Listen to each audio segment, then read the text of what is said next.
is of importance because we share the same resolve to fight against illegal criminal gangs with strong coordination with other EU states. As we've said, the ministers have worked on that. France is the final point before entry into the UK.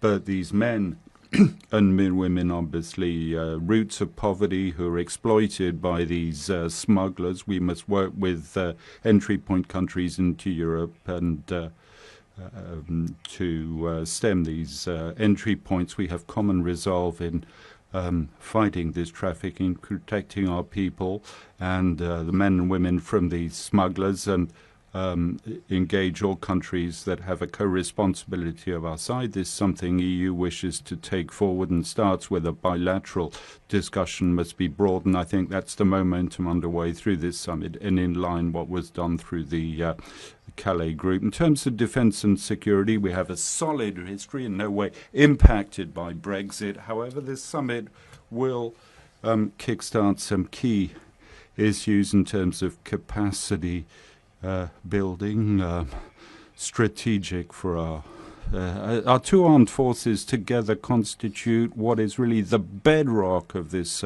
European NATO pillar, to be able to be a framework nations, to project ourselves on several theatre of operations. Defend European soil at the site of our allies is paramount, and I welcome the fact that this can seal, first of all, breakthroughs in terms of strategic capability and common efforts, but really take it to the next level in terms of capabilities on more sensitive issues such as nuclear deterrence. Work's been finalized of importance, so we'll return to that. On the diplomatic front, European affairs here again, this summit will allow us to move forward, as you recall, Prime Minister, with a shared resolve to support Ukraine, and we'll have occasion this afternoon to hold a new coalition of the willing session to reaffirm our resolve over time to support our Ukrainian friends financially, militarily, with support capabilities to up the level of pressure on Russia in close conjunction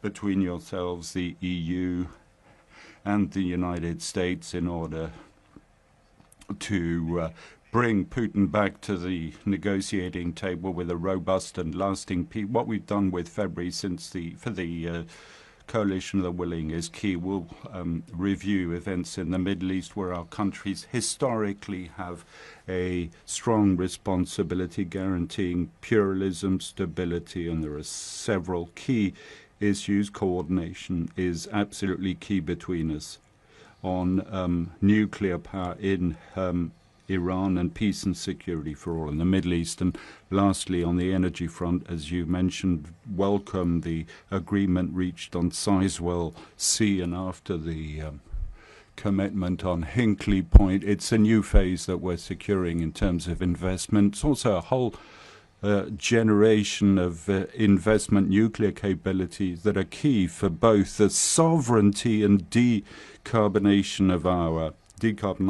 of our economy, moving and interconnections that we need to move forward. It's one of the priorities for me. I'd like to thank our ministers for all the work put in ahead of the summit, the conclusions that we'll be reaching. And thank you, Prime Minister, for your commitment. You said at the outset, and I believe the resolve that you're moving forward to re-engage with Europe, first and foremost with France, is a paramount priority in an increasingly uncertain world that we've seen these past few weeks. Wars, destabilization of trade in our economies, our ability to act jointly is a key success driver for us all. Thank you so much. Very much.